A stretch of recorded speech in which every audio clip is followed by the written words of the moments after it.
Esperamos que hayan disfrutado sus almuerzos. Ahora vamos a empezar con la primera charla del Congreso Conjugar. Esta será impartida por Nico Valdivia, quien es cofundador y director creativo de Niebla Games. Niebla es una organización muy especial, ya que a pesar de ser principalmente un estudio de videojuegos, también han publicado juegos de mesa. Ello los convierte en un muy buen ejemplo de convivencia entre ambas industrias. Además, las personas que trabajan en Niebla Games viven principalmente en la quinta región, entre Valparaíso y Viña del Mar, y es una de las editoriales que ha participado de Ludi Chile desde sus orígenes. Nico es psicólogo de profesión, actualmente está desarrollando su doctorado en estudios hispánicos en la Universidad de California, centrando su investigación en el diseño y la producción de juegos. En esta oportunidad, Nico nos va a hablar sobre su investigación actual, principalmente sobre una concepción de los juegos de mesa en el contexto latinoamericano. En esta exposición, él va a identificar los principales desafíos que existen, así como los alcances de los juegos de mesa, entendiéndose como parte de una práctica lúdica, un arte jugable y un producto editorial. Recibamos con un gran aplauso a Nico.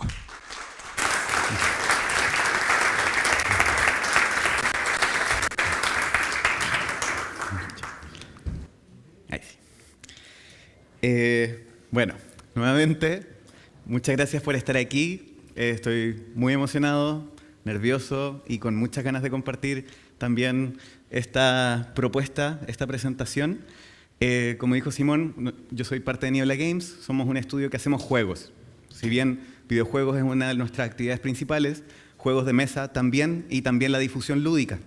También soy parte de un colectivo que se llama Río Junto, que estamos trabajando en California.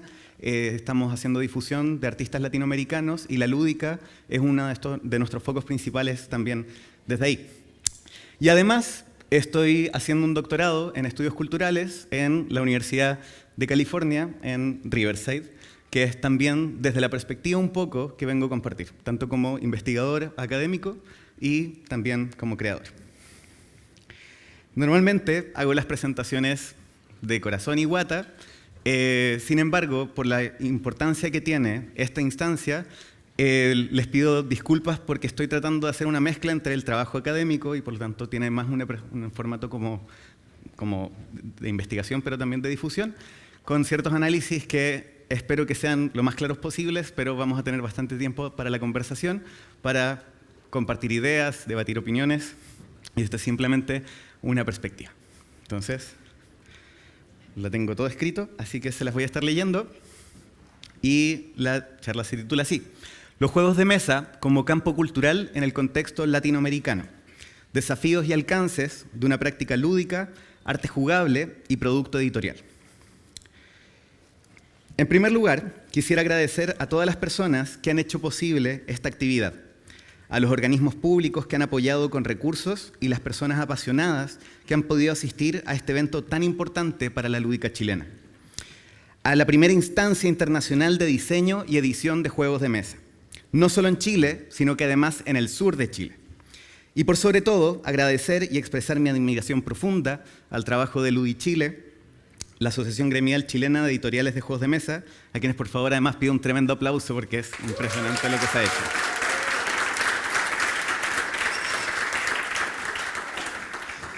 Quisiera añadir también un agradecimiento especial al trabajo que hacen divulgadores y creadores de contenido, especialmente a quienes han entrevistado y publicado entrevistas a autores, editoriales y promotores latinoamericanos, porque sin ellos sería aún más difícil producir estas reflexiones que espero puedan ayudarnos a pensar nuestro lugar en la cultura latinoamericana.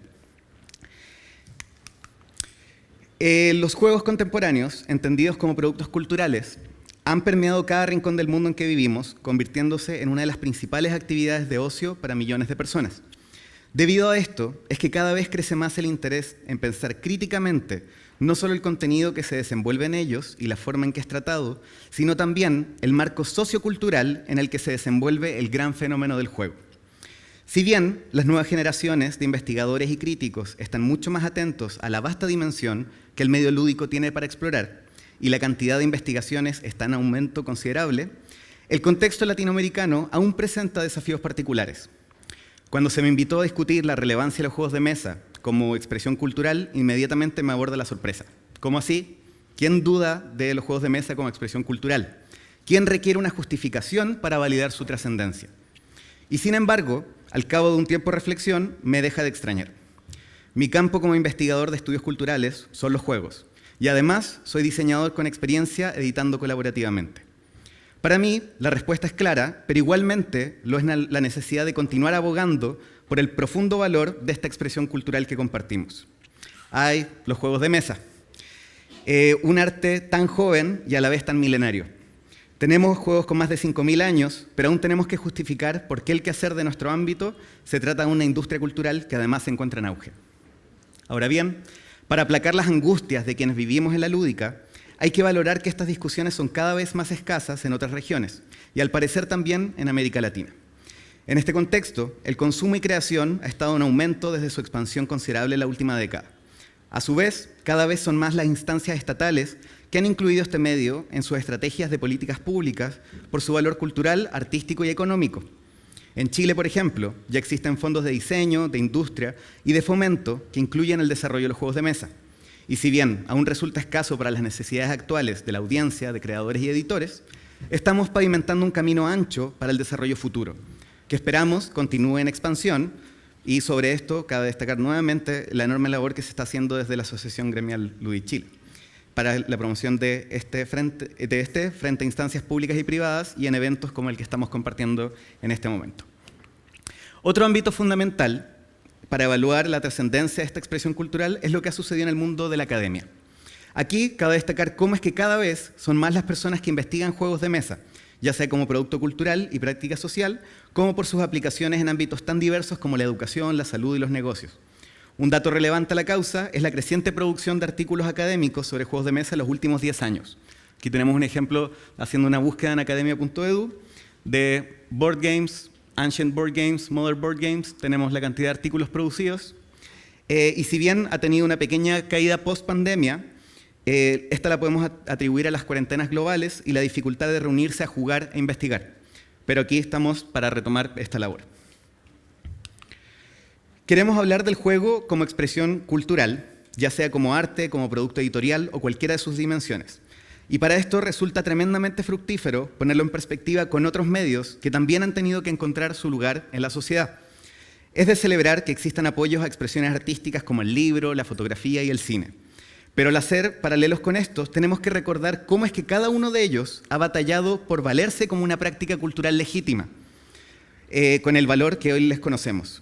A veces olvidamos que la novela contemporánea, como género, no tiene más de 5 siglos, que la literatura fue resistida por quienes defendían la supremacía de la tradición oral y que la imprenta fue despreciada por los escribas que transcribían cada texto con subjetividad y particularidad única.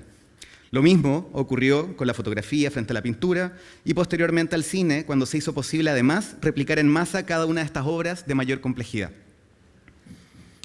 Un trabajo fundamental para aproximarnos a esto es el del filósofo Walter Benjamin, quien vislumbra cómo la reproductibilidad técnica de las obras transformó tanto la forma de concebir la producción de los trabajos culturales como también la recepción de estas.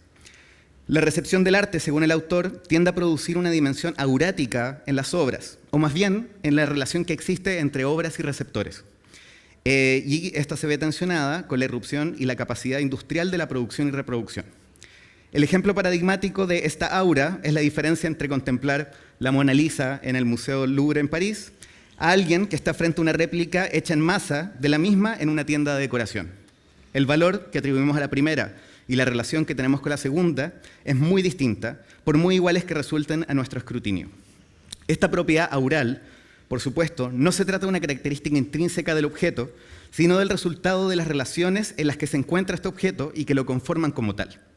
Finalmente, todo depende del contexto y un plátano pegado a la pared sí puede ser una obra valiosa para quien se involucra significativamente con esa experiencia. Pero entonces, ¿qué ocurre con los juegos de mesa? ¿Cómo es el aura de los tableros? ¿Los meeples tienen alma? Bueno, la verdad es que para responder a estas inquietudes es importante volver a los ejemplos anteriores y entender que los procesos tienen sus tiempos, pero que es nuestra labor impulsar el lugar de la cultura que sabemos que tienen. Y que otras personas no tienen por qué saberlo aún. Los juegos de mesa han sido producidos de manera artesanal por milenios. Pero ahora, gran parte del contexto contemporáneo se trata de obras reproducidas técnicamente en cientos o miles de ejemplares. Lo siento.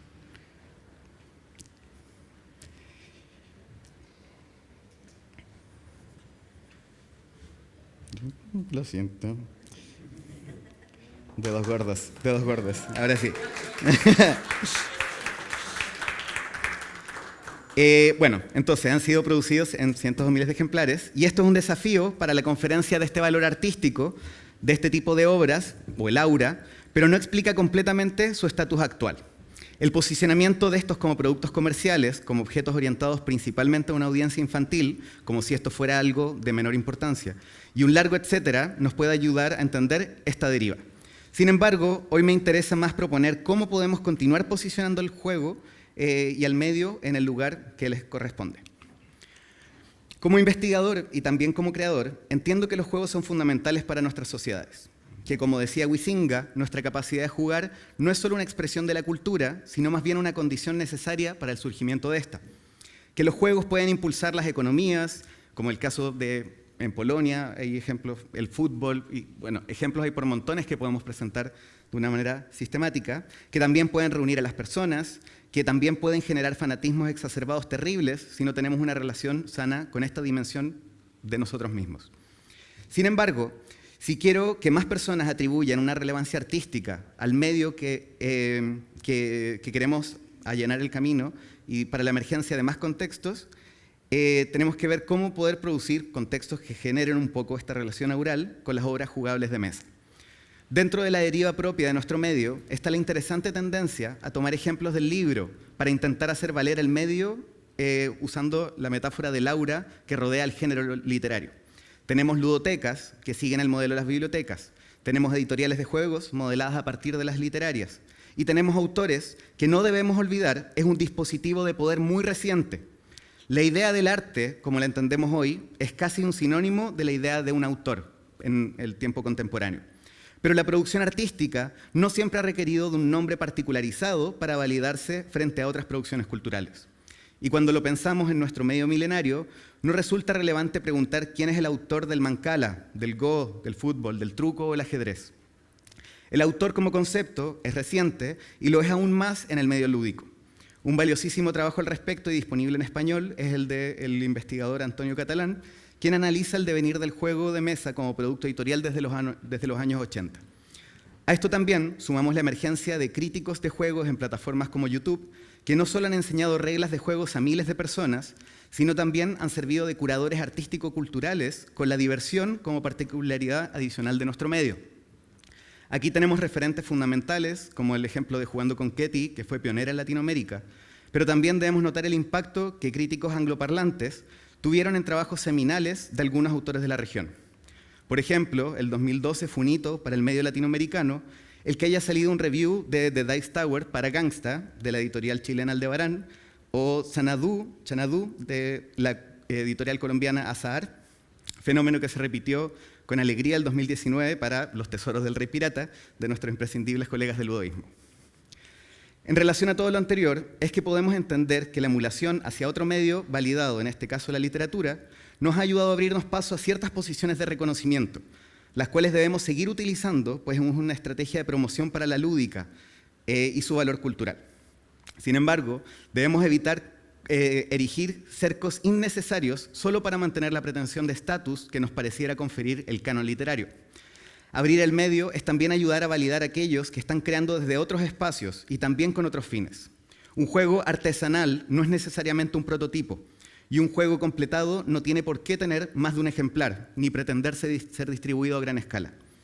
Aquí valdría expandir sobre las distinciones que asumimos entre los juegos de estándar internacional, entre los que son manufacturados a menor escala y los que se encuentran en puntos medios de este continuo abstracto de la dicotomía industrial-artesanal. Pero el tiempo para expandir esta discusión tendrá que esperar a nuestra conversación posterior y a lo que beberemos más tarde. Sin embargo, les dejo una pregunta abierta sobre qué es el aura para ustedes cuando se relacionan con los juegos hechos artesanalmente o cuando lo hacen con los productos de China o Europa, pues recordemos que la distinción entre arte y artesanía es siempre interesada, que hay quienes han tenido más poder al determinar lo que es la calidad y el valor de unas obras por sobre otras. pues los cánones de Occidente han tendido a menoscabar sistemáticamente las obras de ciertos sectores de la sociedad, del margen y especialmente las del sur global. Y un segundo punto que me interesa expandir con ustedes es el lente que nos ofrece Pierre Bourdieu desde la sociología. Este me parece que es crucial para que empecemos a pensar nuestro medio lúdico en general y no solo como pequeños quehaceres emparentados. Si nuestra tarea es apuntalar nuestro lugar en el espacio de la producción cultural, debemos hacerlo juntos, desde todos los frentes lúdicos. Para pensar este espacio más amplio, quisiera proponerles el concepto de campo lúdico, el cual espero sea un lente que brinde claridad sobre nuestro quehacer diversos, pero estrechamente interconectados. Esta noción de campo la pienso a partir de su trabajo, pero formulada de manera particular a lo que nos compete. Bourdieu fue uno de los sociólogos que ayudó a expandir el espacio de acción de la disciplina y a pensar las dinámicas culturales en sus expresiones cotidianas, modos de reproducción y flujos de valor. Y su aparataje teórico resulta muy útil para nosotros, pues por una parte insiste en atender a las prácticas cotidianas o aquellas que son dejadas fuera del análisis habitual, sospechando de los intereses que promueven esas valoraciones, mientras que a la vez es una teoría que cuenta con algo que llamo correspondencia lúdica. En este momento les pido su atención porque intentaré resumir esta perspectiva que piensa las dinámicas de poder como juego, y desde ya me disculpo por intentar sintetizar una teoría compleja, con múltiples matices, y yo con tan poco tiempo a disposición. Aún así, prometo que hará más sentido una vez revisemos juntos los ejemplos. Para Bourdieu, la sociología está compuesta por diversos espacios, que a su vez están compuestos por subespacios que llamaremos campos. Estos pueden abarcar diversos contextos como grupos sociales, instituciones, espacios de trabajo, etc., y los agentes o sistemas de agentes son fuerzas que operan en un campo y utilizan estrategias para desenvolverse de él. Son básicamente los jugadores del campo. Estos utilizan las reglas del juego, en términos de Bourdieu, las cuales pueden ser tácitas o explícitas y que además se oponen y agregan entre sí, confiriendo estructura específica al campo en cada momento particular, pues este puede cambiar a medida que las reglas y sus agentes interactúan, pues se trata de un espacio dinámico, permeable a otros y en continua transformación. Los agentes estarán determinados por su posición, lo que les atribuye propiedades y formas de participación en el campo. Es por esto que no todos tienen el mismo peso funcional, o sea, no todos los agentes tienen la misma capacidad de poder dentro del campo, hay unos que parten con más habilidades que otros, reflejado además en su autoridad relativa. Ahora bien, es clave subrayar que la acción de estos agentes, sus intereses y estrategias, están mediadas o surgen a partir de un determinado tipo de inconsciente cultural y no de una racionalidad instrumental. A esto Bourdieu lo denomina habitus o una estructura estructurante, y que serían este aprendizaje tácito de las dinámicas de las reglas con existencia previa y que a la vez existen con posterioridad de la acción e interacción de los agentes con ellas. Adicionalmente, cabe destacar que cada uno de estos campos cuenta con flujos de valor o de capital, en términos del autor, los cuales pueden ser económicos, que refieren a los recursos, al dinero, o tanto recursos pecuniarios de dinero o no pecuniarios, al capital social, que serían nuestras redes y conexiones dentro del campo, el capital cultural, que sería nuestro conocimiento, el saber y la validación de los saberes también dentro del propio campo, y que todas ellas pueden además devenir en capital simbólico, que es el prestigio que tenemos dentro del campo o incluso en relación con otros campos que se superponen.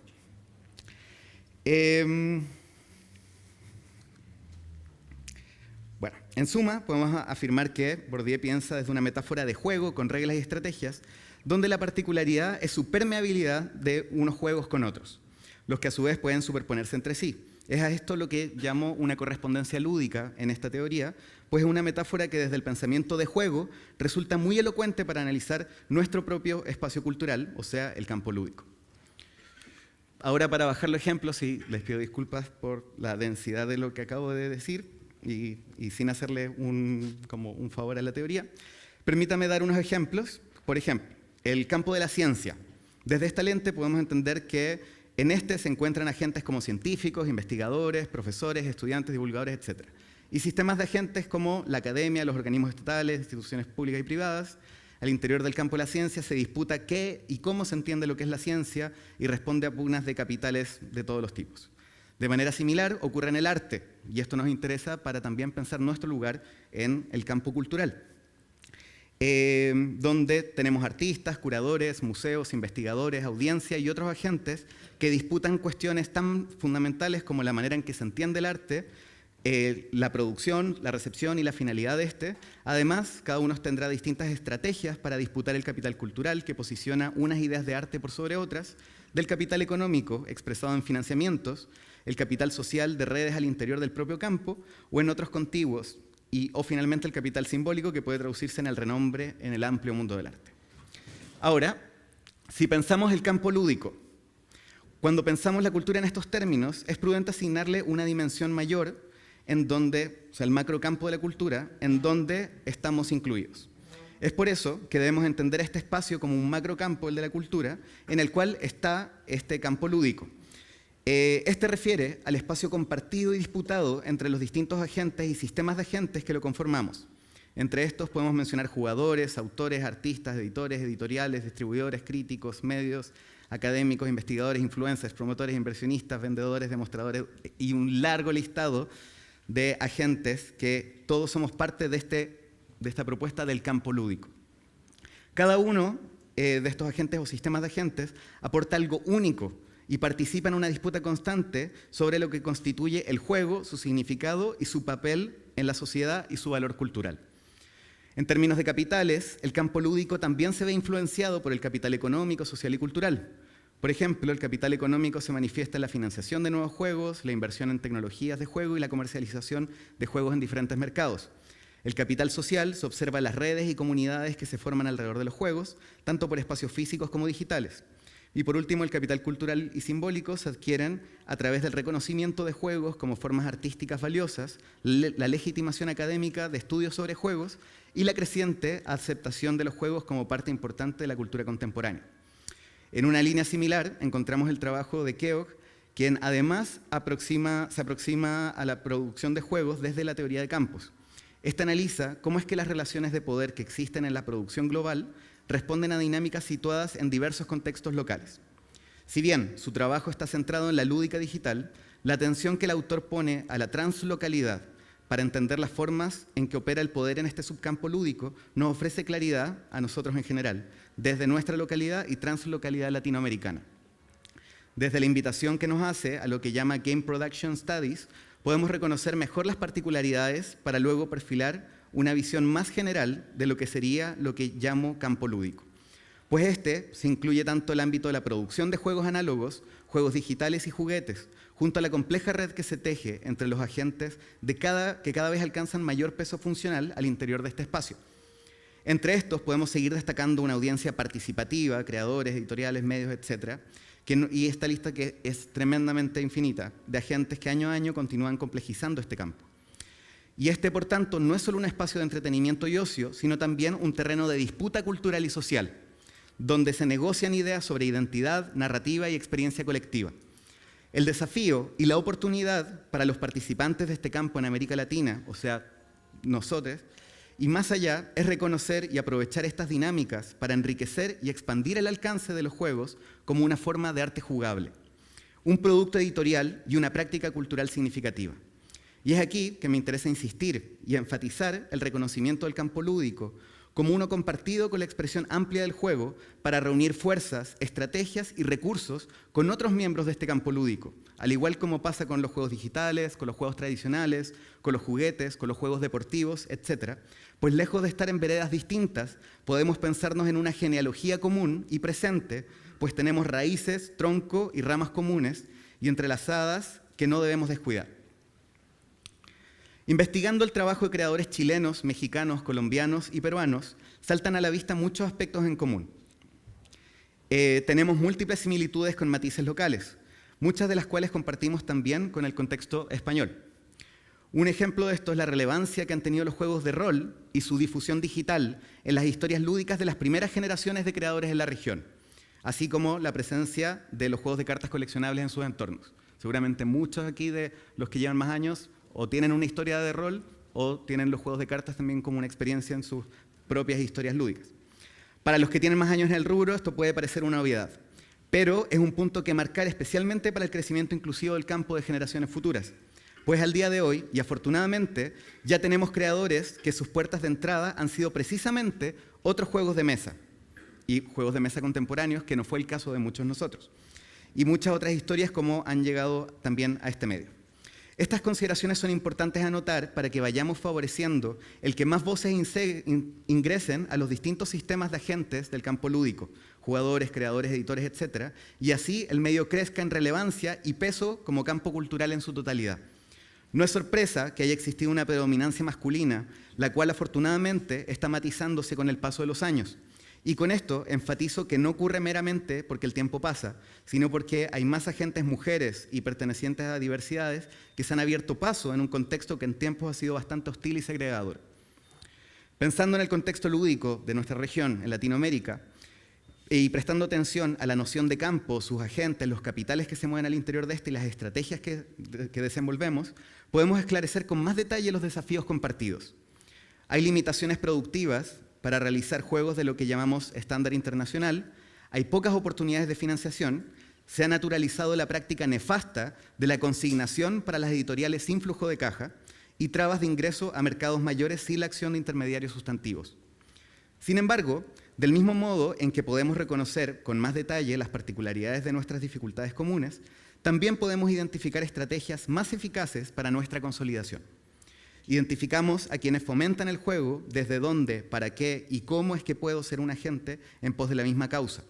El potencial creativo de nuestros países es enorme y comprobado, pero tenemos que trabajar en conjunto y estratégicamente para seguir sembrando en esta tierra fértil. Pero para que la cosecha sea más pronta y cuantiosa, tenemos que ser más efectivos en esta labor. Y aquí es donde mi defensa del campo lúdico como conjunto se hace más férrea. Escuchando decenas de historias, son muy pocas las personas del medio que no hayan tenido contacto con los juegos digitales, por ejemplo. Pero aún así hay una tendencia a pensarnos como un espacio claramente diferenciado para poder validarse a partir de la oposición. Ambos subespacios del campo lúdico se han nutrido constantemente a lo largo de su historia y la distancia debe reducirse para que podamos compartir los frutos de nuestros trabajos. Por ejemplo, el prototipado en papel como juego de mesa, para la creación de proyectos digitales es una práctica común y deseada. Las prácticas de testeo que llevamos a cabo en el desarrollo de juegos de mesa se han servido del refinamiento que ha alcanzado la industria digital. Los videojuegos han difundido a millones de personas la lúdica como práctica cultural cotidiana y los videojuegos no serían nada sin los juegos tradicionales de tablero ni los juegos de rol. Además, el diseño de juegos como disciplina, como una disciplina fuerte, surge a partir del crecimiento explosivo de la lúdica digital, la cual dio el puntapié para el diseño de juegos de mesa contemporáneo. Pues bien, sabemos que los fundamentos son los mismos. Podemos encontrar diferencias del deporte final, pero está lejos de ser dicotómico. Al diseñar, debemos pensar en los componentes, pero eso es parte de las limitaciones que nos desafían a la creación, no alguna característica trascendental que separa el quehacer del creador de mesa al que escoge un soporte electrónico. Hace unos años atrás conversamos justamente aquí en Valdivia cómo es que el diseño de juegos, más que una disciplina delimitada, debe ser entendido como un nodo donde confluyen distintas disciplinas y cuya fuente de inspiración es tan diversa como el formato en que podemos escoger su expresión. El diseño de un videojuego móvil de puzzle es más cercano a los juegos de mesa de puzzle que a muchísimos títulos digitales, del mismo modo que la experiencia de un videojuego de rol está más emparentada con la del rol de mesa. Los videojuegos ya abrieron muchas puertas para ser considerados arte y productos culturales de tremenda relevancia, y nosotros, desde la mesa, debemos entender esta ganancia como propia, pues la importancia de estas se desprende de su propiedad lúdica, de su capacidad de diversión interactiva y no de su naturaleza digital. Hay quienes desde una posición conservadora consideran que esto no es suficiente, pero el juego les ha abierto puertas y callado la boca a muchos mediante justificaciones como el apartado artístico-visual, que no tienen nada que envidiar a otros medios tan valiosos como el cine o la animación, así como historias profundas, honestas y radicalmente humanas que han creado categorías especiales para destacar su dimensión literaria. Y amigues, colegas y compañeros de ruta, todo esto es terreno ganado también para nosotros. Nosotros somos arte jugable y el valor está en la particularidad del propio medio interactivo, como emerge en las dinámicas de nuestros juegos, pero también en el arte visual táctil, narrativo de nuestras obras en mesa. Los videojuegos abrieron campo para sí, pero también para todos nosotros como campo, y es hora de que vayamos reclamando ese lugar desde el reconocimiento de lo común y sigamos creando, jugando, difundiendo y valorando esta expresión de la cultura tan fundamental. No son veradas contrarias, somos todos parte del mismo campo. Las teorías son herramientas, utilicémoslas para lo que nos sirvan, y espero que estas perspectivas sean de utilidad para nuestro quehacer futuro y compartido, para que esta sea la última instancia donde se tenga que argumentar el valor cultural de los juegos de mesa, y así podamos enriquecer la discusión, tanto en espacios jugones, académicos, ante organismos estatales y las próximas versiones de espacios tan valiosos como este. El medio lúdico y su campo es hermoso y desconocido, y tenemos una gran caja de arena para seguir explorando juntos. Los límites fomentan la creatividad, pero los cercos innecesarios nos inhabilitan. Profundicemos nuestras raíces, endurezcamos el tronco común y sigamos floreciendo en nuestras ramificaciones. Muchas gracias.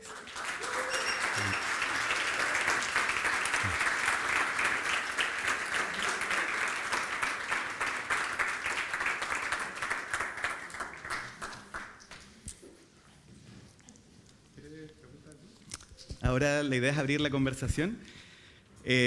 Disculpen por la lectura continua, pero habían muchas ideas complejas que he estado semanas tratando de poder sintetizar de una manera para justamente que sea una conversación abierta, compleja. Hay muchas perspectivas. Es muy interesante que muchas cosas que estoy proponiendo aquí son conversaciones que hemos tenido a lo largo de estos días también en ciertos puntos. Así que preguntas, comentarios, donaciones. No sé si alguien tiene una pregunta para Nico o para conversar también. Dale. Bueno, primero que nada, muchas gracias Nico y fantástica la presentación de todas formas. Mi pregunta va por, entiendo que tú nos vienes a presentar una propuesta de la adaptación de la teoría del campo, ¿cierto? Para el campo lúdico. Mi pregunta sería si esta teoría necesita ser llenada en el fondo, o sea, todas las interacciones y todos los distintos agentes y sistemas de agentes necesitan ser sistematizados en el fondo. Entiendo que todos podemos ver, me imagino, el potencial y nos vamos mirando en esos mapas que tú nos pones. Y aquí viene mi pregunta. ¿Será posible que los resultados de este congreso, entendiendo que todos sus diferentes charlas y conversatorios son, en el fondo, sistemas de agentes conversando y sistematizando sus flujos y reglas, etcétera, podría ser luego sistematizado en un campo lúdico? Totalmente. Muchas gracias por la pregunta y la invitación.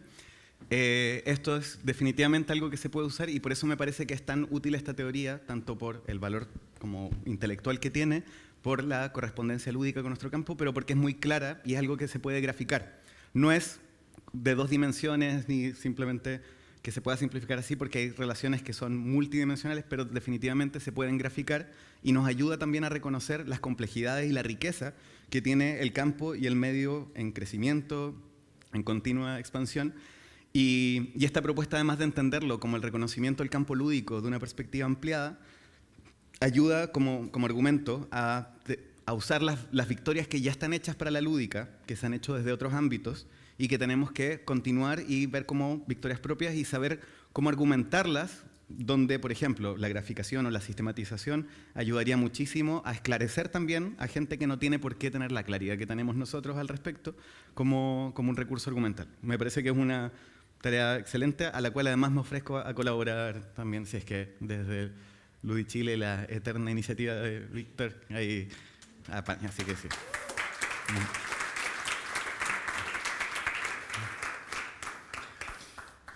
Bueno, gracias por la presentación y la verdad no sé si soy capaz de preguntar lo que quiero preguntar, porque vincular a lo que estamos acostumbrados con la academia y cuando se te proponen este tipo de presentaciones es difícil hilar todas las cosas. Entonces, quiero ceñirme netamente al producto cultural, no al producto de mercado.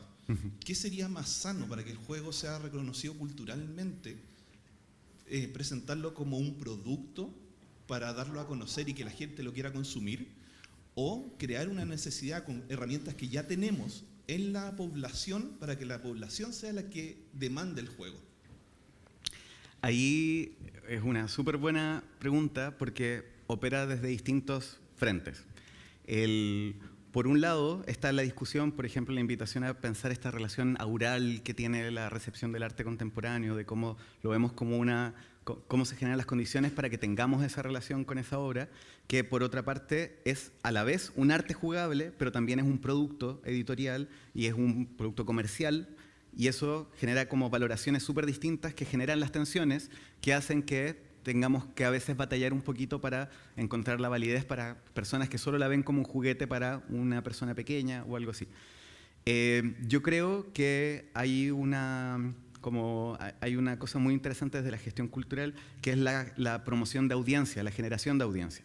Yo creo que algo que falta y una cosa que podríamos hacer un hincapié más fuerte es en buscar actividades de promoción, porque tenemos las de divulgación lúdica, pero estratégicamente creo que también tenemos que empezar a reunirnos con otros sistemas de agentes de campos contiguos, por ejemplo museos u otras como iniciativas culturales que tienen cierto estatus social, cultural, que en otras partes, y eso es como mi experiencia estudiando ahora en California, veo como en museos no es tan extraño encontrar juegos, ya sean como en cualquier dimensión, y no solamente como en la tienda, sino que pueda haber una exhibición. Entonces ahí también, para quienes tienen una aproximación entendiendo del valor cultural, porque aquí no todos tienen por qué pensar, sí, es un arte, o no todos tienen que pensar, no, es que es solamente un producto comercial. Dentro de las distintas opiniones, esto es justamente para entender que la diversidad de agentes que tenemos, acá hay gente y hay creadores como impresionantes que pueden hacer obras que son de una tremenda relevancia para gente que tal vez no lo sabía, o gente que lo sabe y quisiera también poder verlo en un espacio así. Y ahí creo que también hay otros agentes, como por ejemplo la asociación, que puede servir como un intermediario y un interlocutor para poder entrar a esos campos en conjunto. Pero falta, es como tenemos que creernos el cuento nosotros ya lo sabemos, como esta debe ser la última vez que se converse en los próximos Conjugar que vendrán, y es una invitación también a todos ustedes a que si conocen un creador, son creadores, como créanse el cuento, impúlsenlo y empecemos como a abrir camino estratégicamente en esos espacios porque nos ayuda al campo lúdico en su totalidad. Hola. Yo entiendo el punto de tratar de unir el juego de mesa y el videojuego dentro del mismo mundo lúdico, porque finalmente se terminan yendo por las mismas cosas como onboarding, todas las cuestiones que finalmente sirve para un estudio amplio al respecto. Sin embargo, también entiendo cómo el juego de mesa surge en antagonismo al videojuego frente a, si pensamos en la década de los 70, 80, el juego todavía está muy cercano al juguete y el juguete está yéndose al videojuego. En cierto punto había una mezcla en ese momento que creo que algo de lo que significó el desarrollo del juego moderno del juego de mesa fue decir, queremos separarnos de este medio, separarnos para que podamos desarrollarnos nuestros propios puntos, en no tener que estar ligados a la interactividad o a la rapidez de reacción y poder desarrollar otras cosas que el videojuego finalmente por su propio campo no aplica.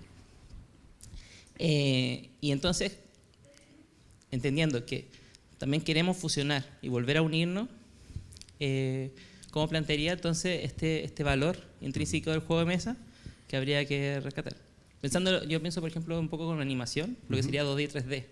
De manera que el 2D, por ejemplo, un poco se chupó por el 3D y que finalmente ahora tratamos de reivindicar. Perfecto, gracias por la pregunta. Y quiero enfatizar que el campo lúdico, esta propuesta, nos ayuda para entender nuestro lugar en un espacio más amplio. Pero también lo argumento como una estrategia concreta para que vayamos ganando campo también desde el medio y el soporte de mesa. La distinción entre mesa y videojuego sigue siendo fundamental. O sea, es importante que tengamos un reconocimiento del tablero con las propiedades únicas, particulares y que hacen hermoso este arte, producto, como práctica cultural que compartimos. Y en ningún momento es pensar, no, simplemente como mantengamos como la complejidad más abstracta del campo lúdico, somos todos parte de lo mismo, pero hay que entender cuándo los cercos son en verdad inhabilitantes y cuándo la delimitación nos ayuda como una punta de lanza para entrar a abrir más cosas. En este momento nos sirve pensar el campo lúdico para argumentarlo en espacios que tenemos que abrir, así por ejemplo como museos, que en Chile creo que ha habido juegos que han entrado, videojuegos particularmente, pero está recién partiendo y hay que aprovechar esa fuerza del campo común, es decir, los juegos de mesa pueden estar ahí y sería la raja y experiencias maravillosas para las posibles audiencias también de ese lugar. Tenemos que entender las maravillas que tiene la mesa y defenderlas y sostener la práctica, así como la animación 2D también es fundamental y claro, ella entra como en otra discusión también muy interesante, pero el campo lúdico como propuesta no lo digo para que digamos, somos lo mismo, somos parte de la misma genealogía, somos este árbol compartido, que no solamente las raíces, sino que el tronco lo seguimos compartiendo y las ramas que estamos teniendo también. Entonces, esta es una estrategia argumental de análisis y para que veamos también el reconocimiento. Y lo otro es que el campo de los estudios de juego reúnen tanto el estudio de videojuegos como los juegos de mesa. El campo se abrió con más fuerza gracias a la masificación del medio digital. Sin embargo, eso ayudó a que los juegos de mesa ahora también estén empezando a tener más relevancia académica y eso es también un trabajo constante que tenemos que hacer. En las carreras de diseño de juego se enseña diseño de juego y ese diseño, gran parte, tiene que ver con prototipado físico y de hecho, hacer juegos de mesa. O sea, es la primera práctica porque al final la disciplina es la misma. Sin embargo, aquí todavía estamos como tendiendo a separar y por eso tenemos que discutir en todos los espacios, especialmente quienes estamos desde la academia, por ejemplo, quienes estén en carreras de videojuegos, como decir, esto es una carrera de juegos y como empezar a ganar esos espacios de manera más formal para el juego de mesa, sin verlo simplemente como un pasito para atrás. Entonces, usemos el campo lúdico cuando nos competa, pero también tenemos que hacer una delimitación y empuje claro y estratégico como el que se está haciendo en esta instancia particular que tiene que ser para los juegos de mesa. Oye, para no atasarnos con el cronograma, vamos a tener una última pregunta y vamos con el conversatorio. ¿Vale? Gracias. Bueno, Nico, la pregunta que tenía yo era, entiendo súper bien el tema de la teoría de campos y cómo participa respecto del mundo de los juegos de mesa, pero me preocupa un poco cómo el quedarnos encerrados en el campo, en esta área un poco más académica, podría en teoría actuar como una barrera de entrada eventualmente para nuevos agentes dentro de este mundo. Que por ejemplo exista un procedimiento tan establecido para publicar un juego de mesa, para darlo a conocer, para proponérselo a una editorial, que eso sea un obstáculo para nuevos participantes que digan, chuta, es tan complicado, hay tantas dificultades y tanto que hay que sobreponerse y darse a conocer y hacer una pega previa antes de publicar, que no sé si me quiero meter en eso. Entonces, ¿cómo evitamos llegar a ese extremo también? Déjame ver si entiendo bien. ¿Cuáles serían las necesidades adicionales que dices que la idea de campo estaría añadiendo a personas como futuros creadores? O sea, más que la idea del campo en sí, el como establecer estándares, establecer formas de trabajo, ese tipo de cosas. Ajá. Ese tipo de cosas que hace la academia, por ejemplo, en ciencia, que la gente es muy lejana al tema de los papers. Uh-huh. El evitar que ocurra eso mismo, en el fondo. Eso es, por un lado, está como la problematización al ámbito académico, que tiende a una rigidización de la práctica, pero por otra parte está esta visión teórica, que es una concepción dinámica del campo, como esto es un lente para poder analizar y decir, mira, están estos interactúan entre sí, estos tienen potencial de trabajar en conjunto, esto no es una teoría ni que toda la gente la tiene por qué manejar, esto nos ayuda a nosotros para pensar futuras estrategias desde espacios más consolidados. Desde la academia siempre va a estar el problema de la propia rigidización del medio, así como unas editoriales tienen sus propios contextos rígidos que tienen que responder y sobrevivir de cierta manera, autores o editores o divulgadores tienen sus propias como restricciones propias de su subespacio dentro del campo. La academia tiene los propios porque tienen sus estándares de productividad que son nefastos, como la cantidad de papers que nadie lee y toda esa como pretensión. Pero ahí también está el desafío a quienes estamos desde esa vereda de no pretender la totalización de nuestro quehacer, sino que justamente al contrario, que nuestro rol sea abrir desde teorías que vayan entendiendo el dinamismo de esto para abrir la posibilidad a más personas en vez de cerrar y creernos como los guardianes, los gatekeepers, como el guardián de la autoridad, del decir como no, esto es. Yo lo único que creo es, el juego es cultura, es práctica cultural, y a quien lo duda, yo voy a ir a, esa es mi misión, y voy a ir a debatir y a pegarle a esa persona.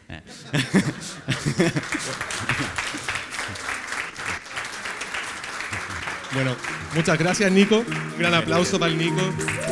Gracias.